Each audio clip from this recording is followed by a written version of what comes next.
Good evening. This presentation is going to cover evaluating formal and informal, culturally responsive, and accessible assessments. First of all, I'm going to give you an overview, a summary of the resources that I read in order to create this presentation. So first of all, what is an assessment? An assessment is the systematic collection and analysis of information that's used to improve student learning. It is more than just grading, and because it is not just student performance, but it's going to link that performance and specific learning objectives in order to provide more useful information for teachers.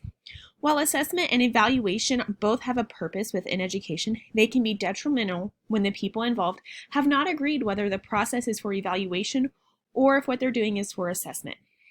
When we think about the different kinds of assessment, we have formative assessment, which is used for the improvement process, and it is the work as it is being created. We also have summative. Summative assessment is the decision-making process. It is the addition of all the things. I want to discuss how is assessment used. Assessment is an integral part of instruction as it determines whether or not the goals of education are being met. Assessment is used for teachers to strategically evaluate their effectiveness of their own teaching by measuring to extend which students in the classroom are learning the course material. We are able to provide diagnostic feedback to help educators set standards. So overall, what is going to make a teacher effective? Some things that can help make a teacher effective would be that the teachers who are effective, they are clear about their instructional goals, they're knowledgeable about the content, they communicate well, and they monitor students' understanding.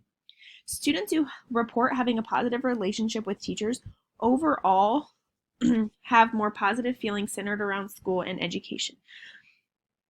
So an effective teacher has intentions with their teaching. They are able to build relationships, and then they also practice reflective practicing, so they are working to get better. I wanted to note in here that a school climate can contribute to the school effectiveness, and so teachers who have a positive school environment are more likely to have better, just overall have a better community around them. What role does culture play in assessment? So all instruction and interactions between teachers and students are culturally responsive. The question is which culture is being represented.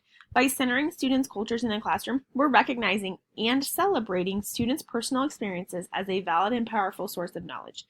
The goal is to foster a sense of cultural belonging for all.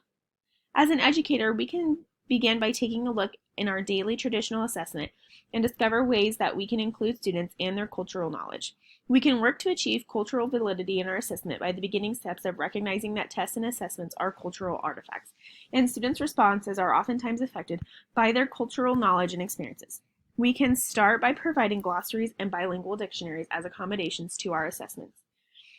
When we think about well-being, well-being is the mental, socio-emotional, psychological health and wellness.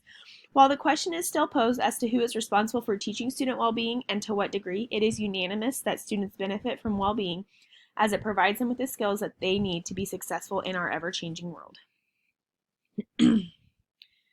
When we talk about our curriculum and how we are working towards making sure that we are reflective practitioners, that we are aware of assessments and how to use those, I want to hit on some things that I know are important for making sure that we have a well-rounded education.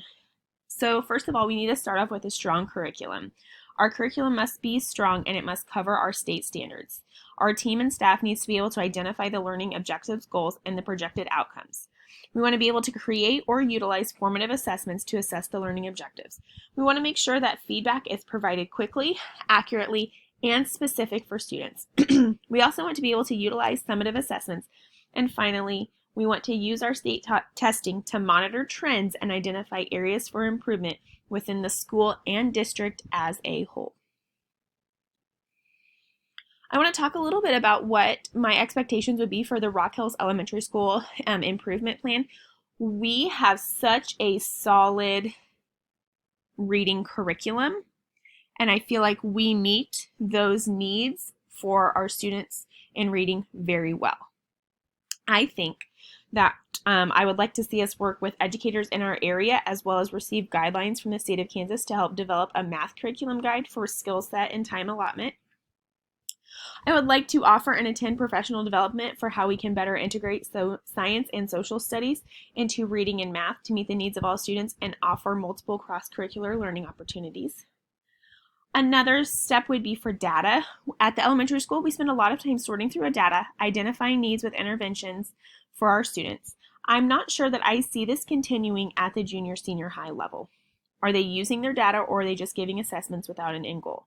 In our building, we spend so much time dissecting the data with reading that we have like PLCs bi-weekly, and that's what we spend our PLC time doing. I would like to see us spend half of our PLCs focused on math data, intervention, and a skill set of the students. And finally, my last point would be culturally responsive. So our school is actually experiencing, and I'm sure as with many other schools, a high turnover rate the last few years. So getting that consistency with our staff has been difficult. The lack of consistency makes relationship building with parents difficult because parents don't know who to expect for their child's teacher, and every year feels like you're starting over. If we can encourage teachers to build positive relationships with their students and their families, we can learn more about families and how to best meet their educational needs. And I think one great way to start building those relationships would be by hosting back to school nights, maybe some holiday parties, Friday lunch with your family, buddy breakfast, things like that, where our doors are open more times for those parents, those family members, caregivers to come in and have more of those interactions with our teachers. So now let's take a look at how Rock Hills Elementary School specifically compares with the different assessment types, the purposes, the practices, and what is required by state and district guidelines. I'm going to very first start here with curriculum, and the curriculum I'm mostly going to be focused on is reading. So our curriculum is specifically based off of Kansas MTSS TAS and guidelines provided by the state, and that is how we determine time allotment and skill specification for each grade level. We create curriculum maps that identify what standards we teach, when we teach them, and how often those standards are hit. Our standardized norm reference tests, we take our state assessments, FastBridge, which covers reading, math, and then social emotional. And in the past, we have been a district that takes MAPS tests district-wide, but this last year we decided not to. Not sure if we're going to continue not taking MAPS, or if we were just going to take a year off and see what it was like. Our PLCs this past year, like I said, they've been dedicated to data sorts, mostly for reading. And we do data sorts from testing as well as progress monitoring. And we use this data to see trends and to kind of gauge if our intervention / core instruction are being successful, or if we're not meeting the needs of our students and have to make a change. As far as our district being culturally responsive, I feel like we really need to grow here.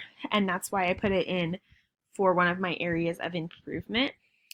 Our small district tends to lack on this due to the lack of diversity that we think we have. However, I feel like if we really looked deep and built those relationships with parents and students, we would actually find out that we have more diversity here than we think. I do want to point out that our SPED department is fantastic. Excuse me. And they have the proper accommodations and modifications when needed for those students who tend to have a language barrier. And so that's just one thing that I wanted to point out there. I included this slide because I used a free slide creator. And then here is my references. Thank you very much.